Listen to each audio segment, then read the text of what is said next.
All right, folks. This session is called Ripple Effect, Consequences of Making Conservation a California Way of Life. With California taking significant strides towards sustainable water management, we're seeing a shift not only in policy, but also in how businesses, utilities, and consumers adapt to the evolving landscape.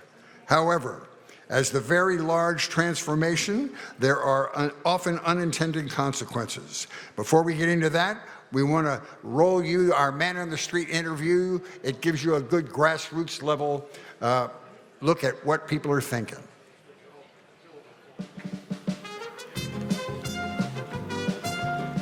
How much water do you use a day?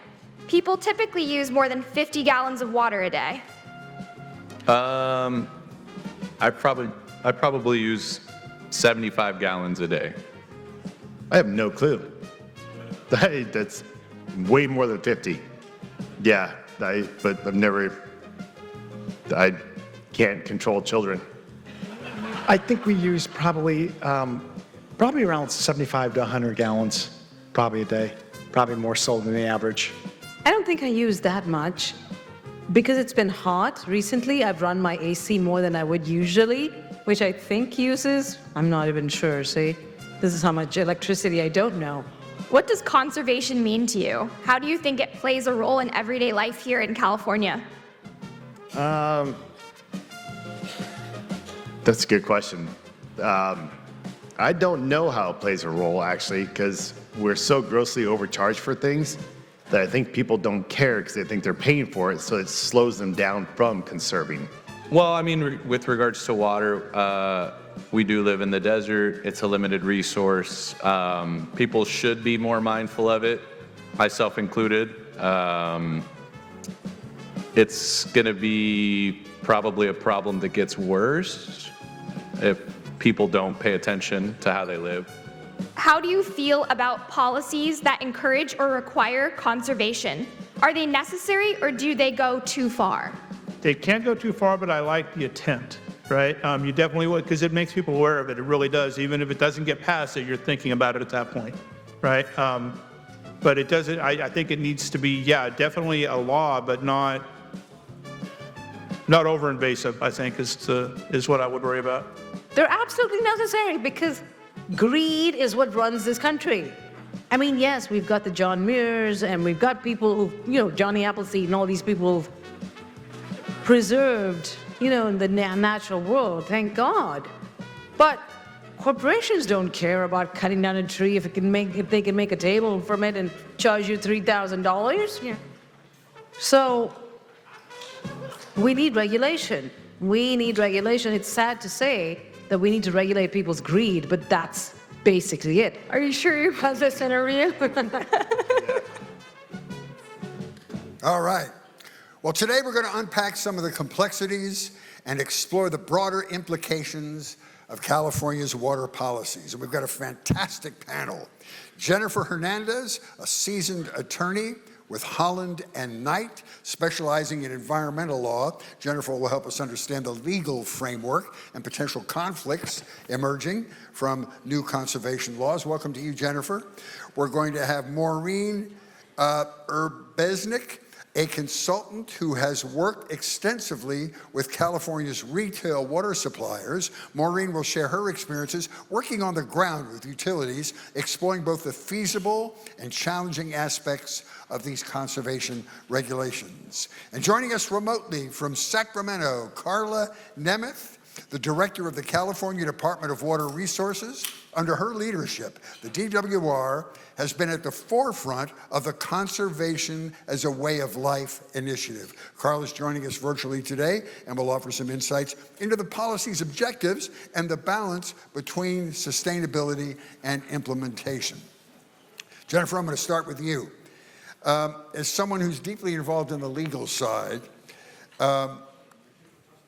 could you walk us through some of the legal challenges of not only this law, but laws in general, propositions, and what are the speed bumps they have to get around before they can become law?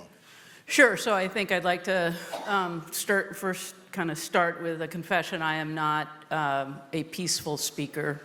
So if I trigger you, grow up. So the startup image I want for this conversation in the world of legal requirements in California, not just on water conservation, but on water use, water supply, and then everything that actually is a consumer of water. I think the right analogy is a circular firing squad. We have laws and regs that are pointed directly opposite at each other. And what's in the middle are the people who need reliable, safe, affordable water, and they get shot. And so, quick example is we have climate action plans that are designed to reduce how much greenhouse gas is produced inside a city or a county, or for that matter, the state of California. The way we're supposed to manage climate action in California is to count only greenhouse gas emitted inside that geographic sub-area. And what that means is if you add, say, 1 million or so homes under housing law, you're going to have more people and more greenhouse gas emissions. And none of our climate action plans take into account that housing imperative, which is a legal mandate. We can't build housing without water. It's a little funny thing, you know. And so when a county climate action plan, as your neighbor to the north just did, said that in 10 years we're going to import to unincorporated LA County a max of both stored supplies and just imported supplies, a max of 10% of our water supply. How are they going to get there? And how are we supposed to go through the California Environmental Act process through a litigation gauntlet that is an increased risk based on the income of the neighborhood where you're trying to build, with a complete clash between how are we supposed to get water and be consistent with the climate action plan. And that just imports all of the complexity. I'll make one more quick point. We live in such a bubble in California, I think we don't understand, or sometimes maybe forget, how unusual the policy choices we're making here really are. So we've been on water conservation for years. We've done incredible work, right? We added 5 million plus people since the 90s and didn't increase urban water use, which meant huge increases in efficiency. Agricultural use, we whacked about 15% of the supply going to ag. Ag productivity is up. We actually make more money from ag with less water. What an incredible story. Mm-hmm. But the fact is, ain't nobody else following this. We are in California responsible for 91% of the nation's net decrease in water use.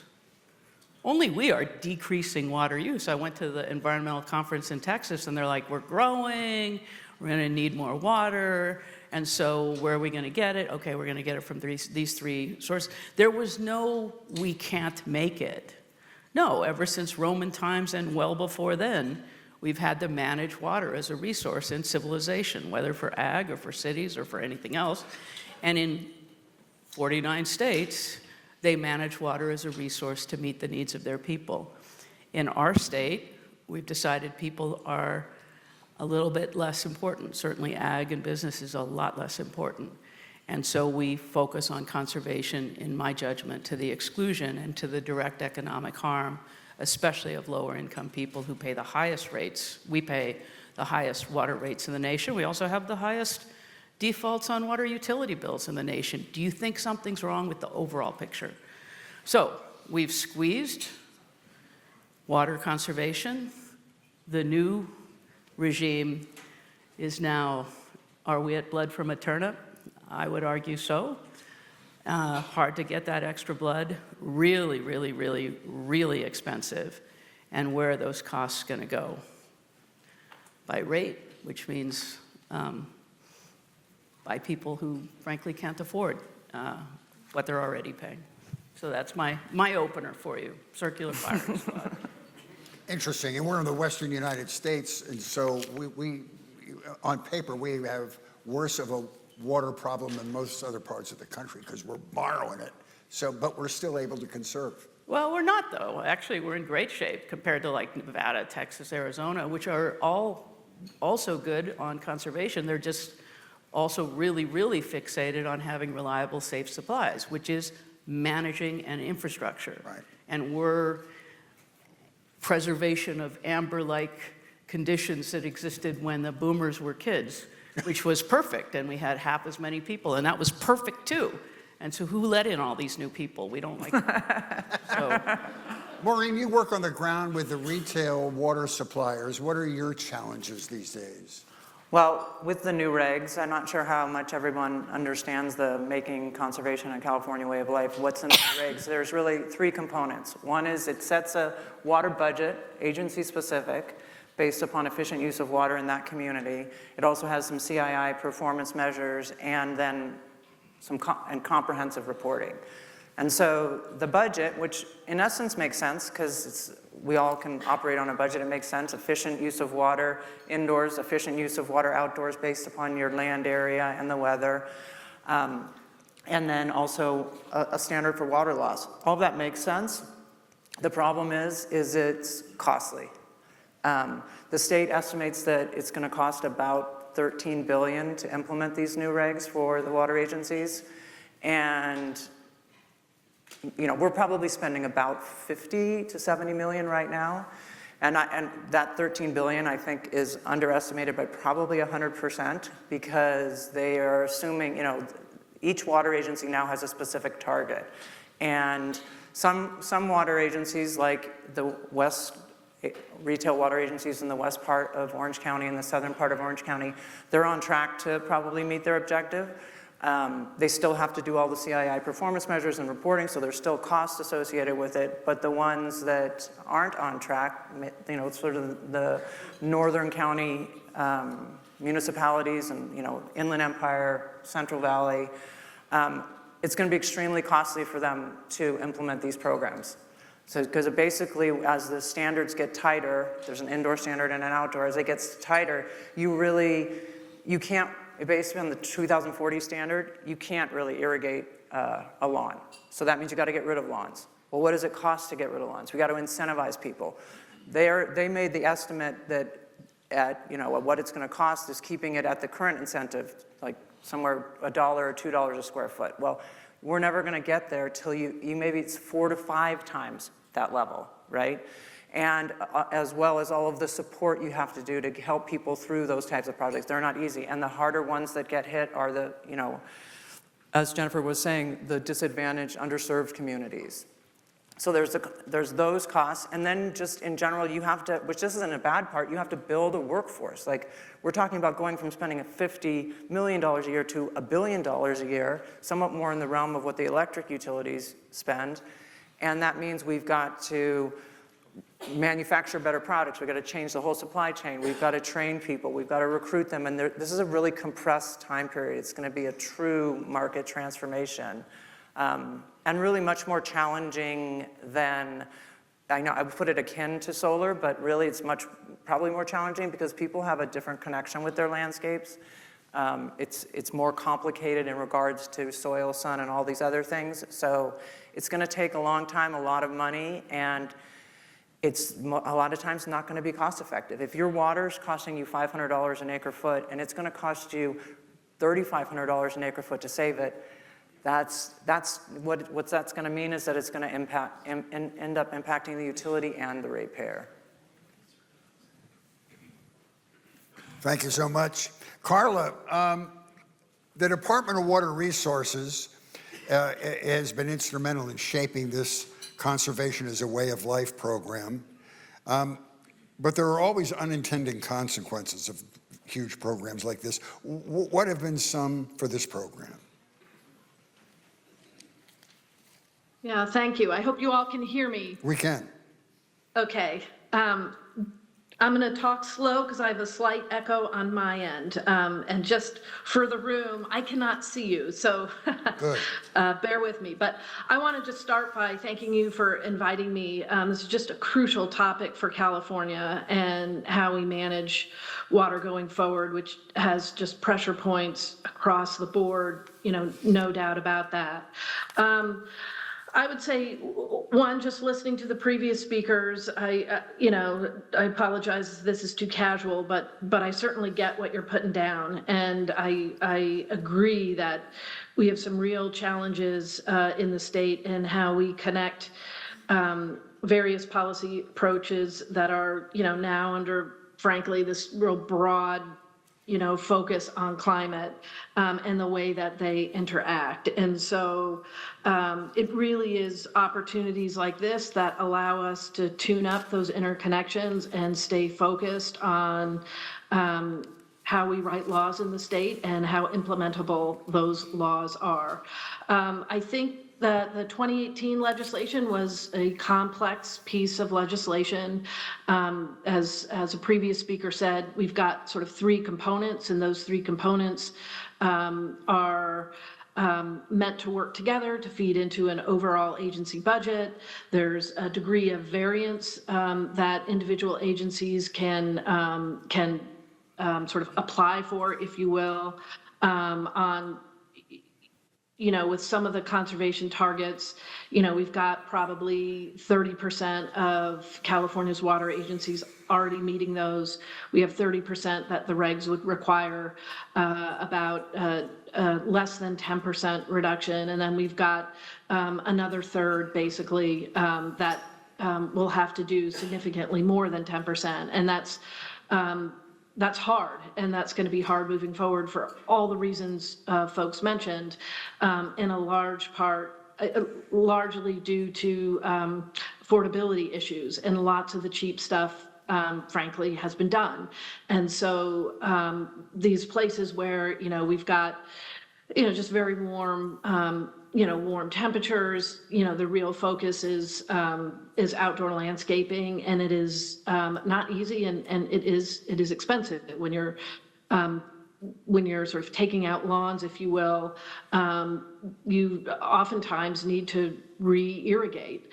I also think what's really important that we keep talking about and evaluating how implementation is going is the intensity of climate change continues to, I wouldn't say surprise us, but it keeps trending just kind of ever more extreme in terms of what we are experiencing. And one of the things that I was very much involved in, I was less involved with the crafting of the 2018 legislation, but to me, it's from a state perspective, 2014, 2015, we get into this really deep drought, a big driver on, first ever mandated 25% conservation, which I think, was a moment in response to an emergency, and that, was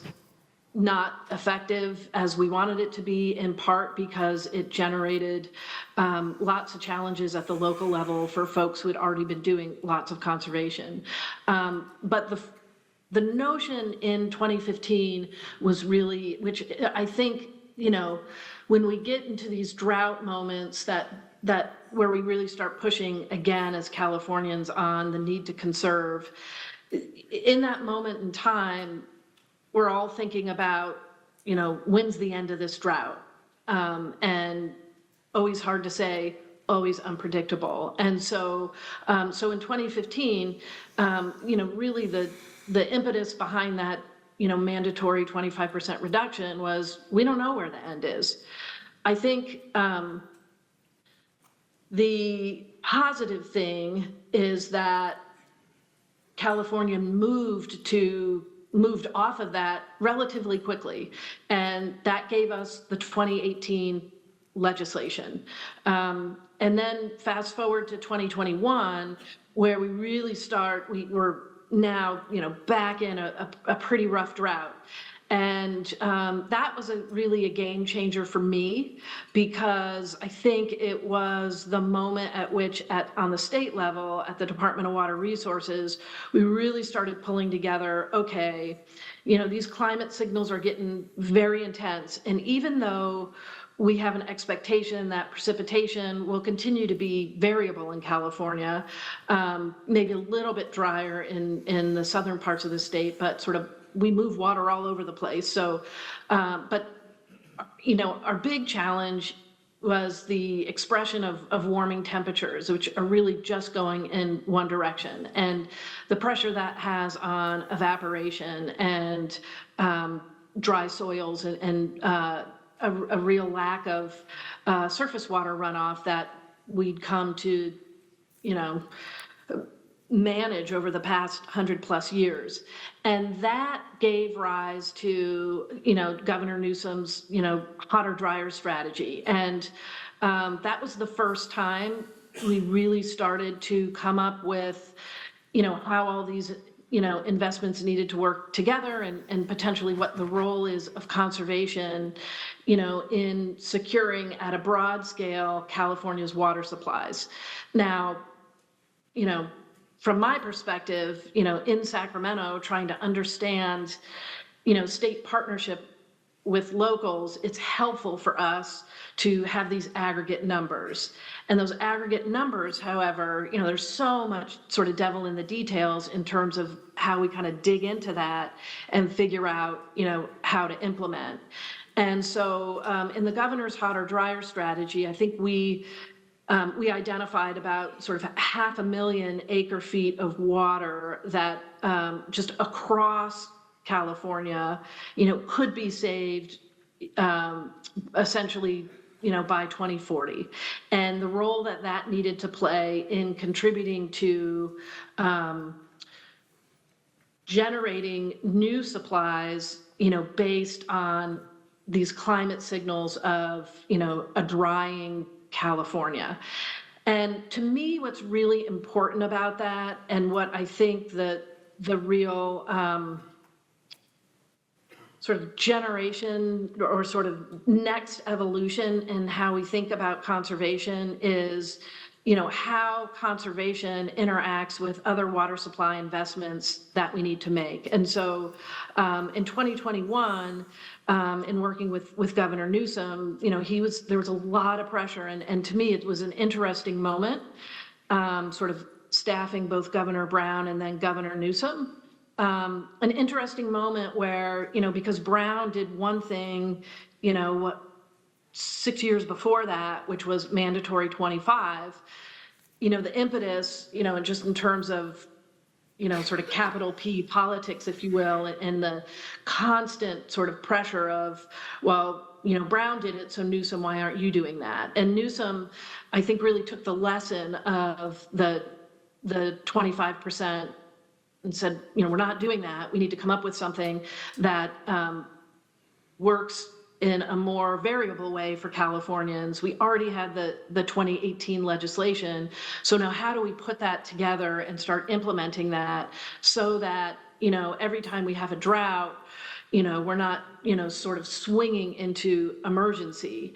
And I do think, our big, one of the things that sets California apart, and I mean this, maybe less in context of a regulatory environment, and that is in many respects kind of an elephant in the room, so I don't mean to totally dodge it, but as a value proposition, if you will, what sets California apart is, our biodiversity and the ways in which we, care about that, and the ways in which water and a drying climate also affect environmental conditions.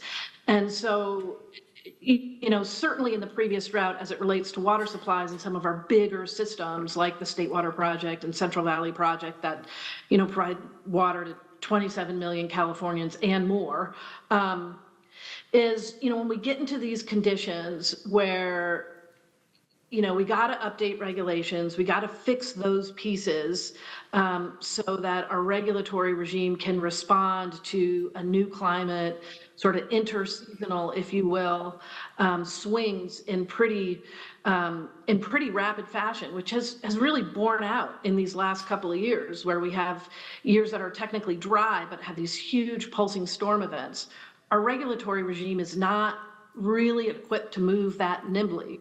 So traditionally, what we started to do was figure out, when we're in a position of waiving requirements that protect the environment, we really do need to show that when we're doing that in our communities, we're also using water more efficiently than we have. And it's been hard to measure. I think, the previous drought, took us to one impetus, and we're going to have an opportunity to implement it. And there are going to be unintended consequences. I think affordability is a huge one, but we're going to have to get into a partnership in really talking about that and talking about the good policy ideas. And that DWR is not the regulator in this case. Those are independent decisions that are made by the Water Resources Control Board, but DWR is a technical entity and a policy entity that needs to be working with local water agencies, even right now, to start thinking about sort of next generation. And when we have that opportunity to assess how it's going, assess those unintended consequences, make sure that we're bringing those good ideas to the table. So I apologize for going on, but that, I have a slightly different role from my other panelists, but that's really where my head is around where we are at this moment in time. I just want to ask you one follow-up question, Karla. Which part of the state has greater conservation challenges? If I had to guess, I would say the southern part of the state, because we're farther away from the snowpack and we're toward the end of the Colorado River. So where are the greatest challenges? Inland Empire for sure, but also parts of the Central Valley actually, have big conservation challenges. We also have clean drinking water challenges. We have big reliability challenges in that part of the state. And they also, affordability is such a huge question, and conservation plays a real role, not just in the fact that, the sort of remaining they're not even like sort of low-lying fruit. Everything's a reach in conservation because we've been so good at it.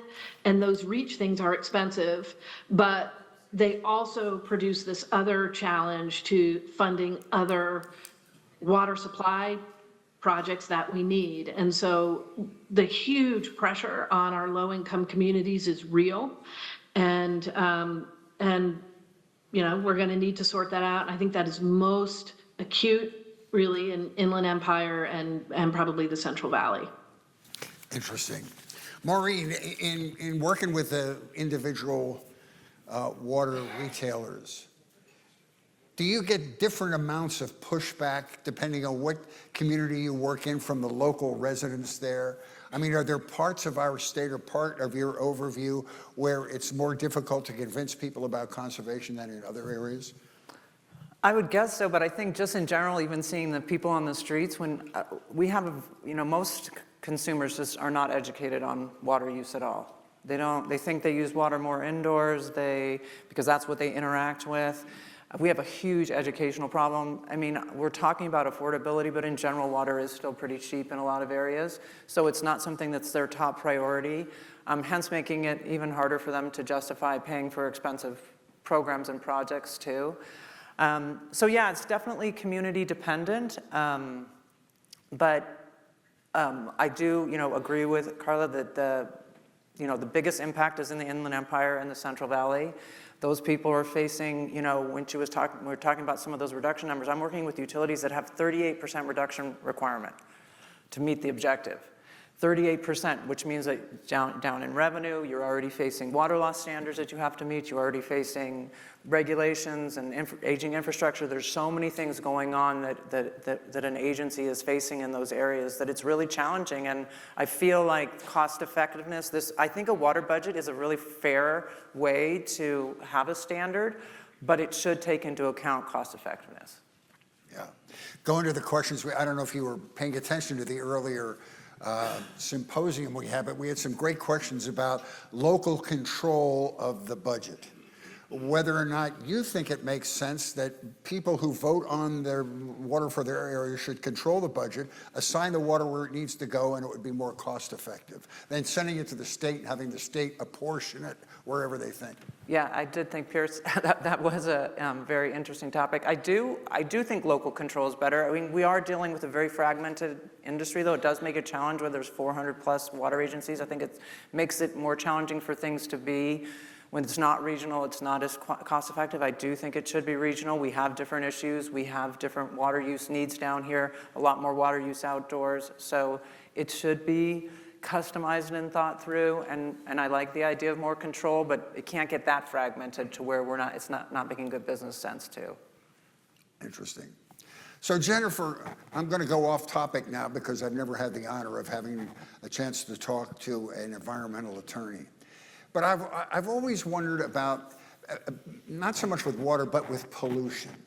And I think in terms of when I was doing the news, the people in Wilmington were getting a class action suit because of the pollution that was taking place in their neighborhood. Can you sue local and county government if you have to? And is it to no avail? Or is it just something that, you have no recourse if you're being polluted from an outside source, is what I'm saying. So it is possible for private parties to file nuisance claims. The biggest sources of pollution now are what are called area or vehicular sources. We don't have too many belching smokestacks anymore, unlike when I grew up. And so who do you sue is yourself or your neighbor. And the response to that has been, well, let's clean up cars, let's continue to clean up the grid, let's continue to do what we can do given climate and topographic challenges, including, for example, in the Inland Empire and southern Central Valley, to make the air clean. But the good news is the air is incredibly cleaner. Oh. The water is incredibly cleaner. Mm-hmm. We have more than 200 substantive environmental laws, federal and state, that weren't in effect in 1970 when CEQA was enacted, for example, like the Clean Water Act and the Coastal Act and the Endangered Species Act, OSHA, all kinds of stuff. We really, I think, need to acknowledge that pollution lives alongside a whole bunch of factors that affect public health. You want to not be healthy? Get evicted a couple times a year. That's pretty stressful. You want to damage a kid? Make them transfer for each of those evictions.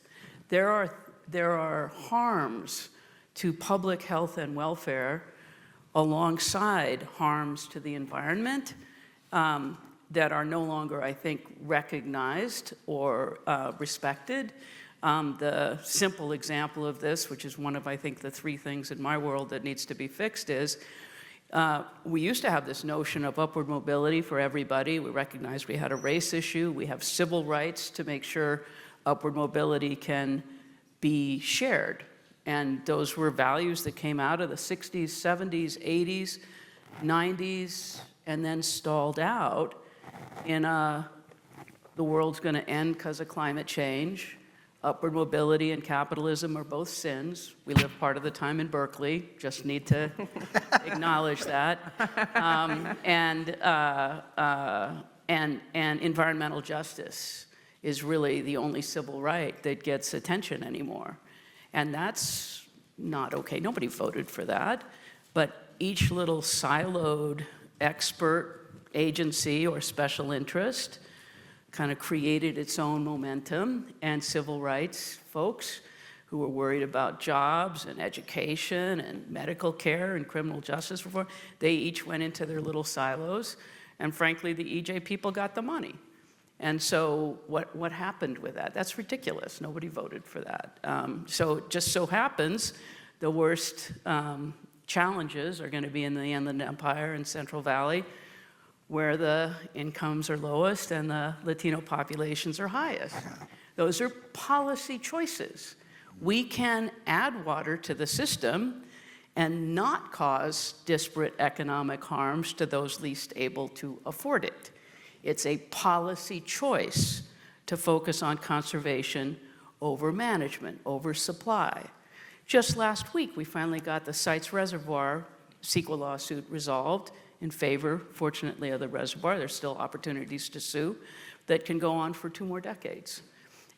We've created this procedural fetishism, is what one of the professors at environmental professors at the University of Michigan calls it, where a bunch of bureaucrats, lawyers, consultants, none of us build a damn thing or supply an actual commodity to a human being, but we're very good at keyboard and talking.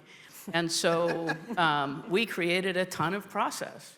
And then we created litigation tools really coming out of the Ralph Nader consumer protection movement that allow anybody to sue over anything. And what that combination has done in California is freeze the status quo in amber. Only the status quo is no longer natural. So we tried to fix the smelt, right? And it's a cool fish. It smells like a cucumber. I'm very fond of it.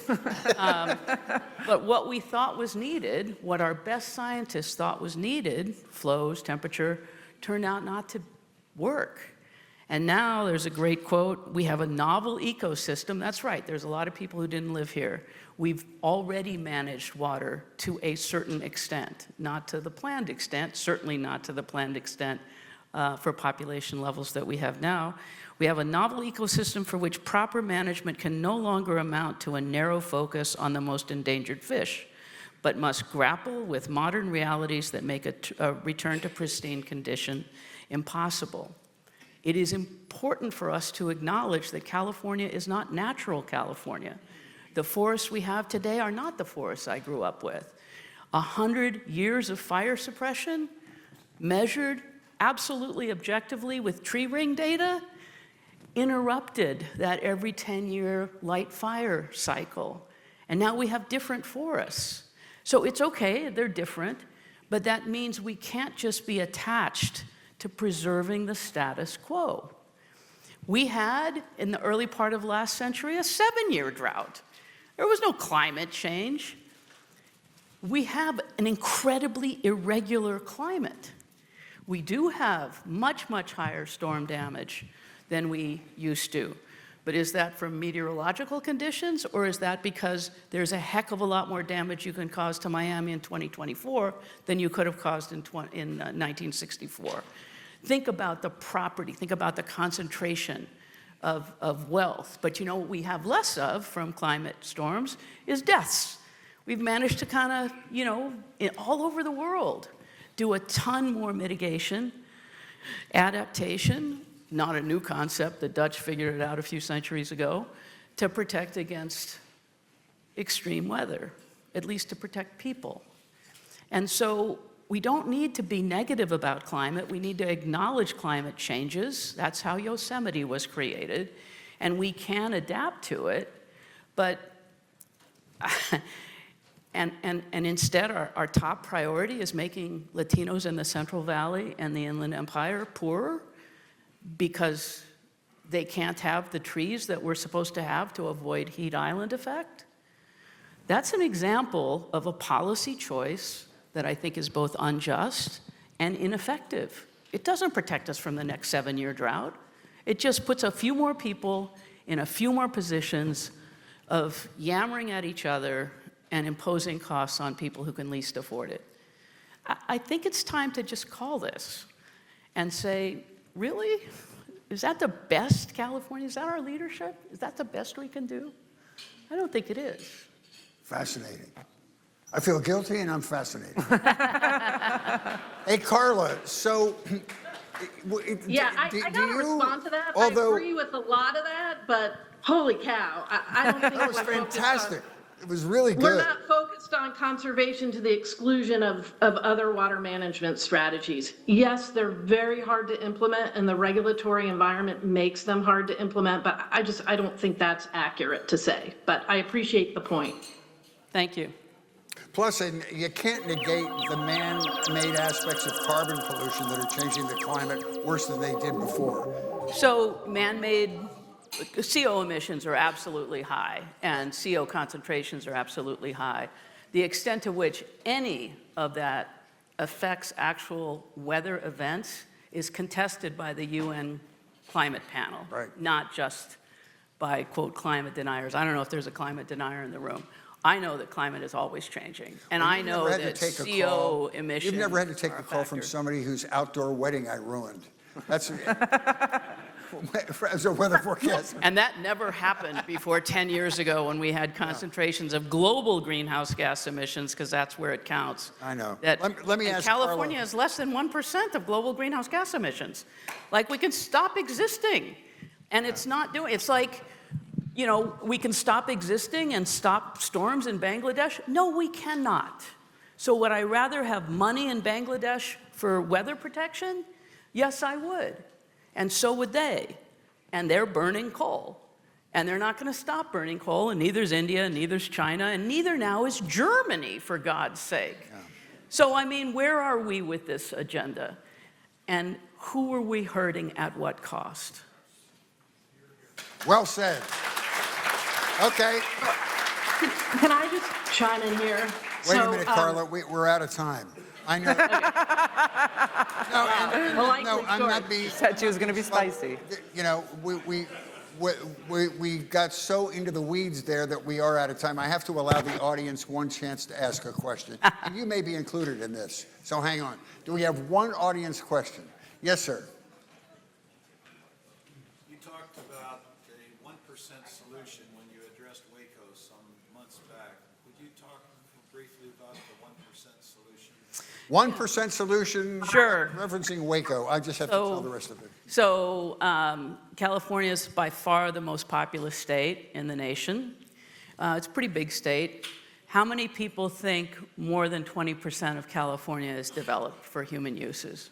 I'm talking actual structures, not just open grazing or ag land, including, by the way, highways, reservoirs. Anybody think more than 20%? Anybody think more than 10%? That's about even. It's actually 6%. We have the lowest percentage of developed land. It's about 6 or so million acres. That comprises like all urbanized areas, all our tarmac, all our little cities and little tiny little enclaves and whatever. And these are CARB numbers, California Air Resources Board numbers. So the 1% solution is to free up 1% more land. Now, just in contrast, New Jersey is about 35% developed. Florida crested past, I don't know what it is now, 14, 15%.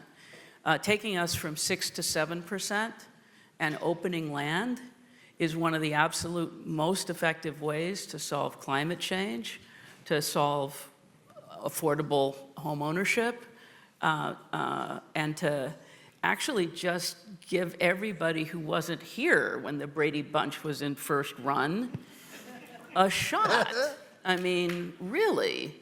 Wendell Cox, who writes, and I do as well with Joel Kotkin and Chapman University on various pieces, but he's been doing this annual report on home ownership and housing costs globally. And it's 100% that if you constrain development footprints, you increase housing costs and decrease housing supplies, whether it's Portland or all of California. And if you want to open that up and make it possible for young people to succeed, you got to open up some land. So the 1% solution.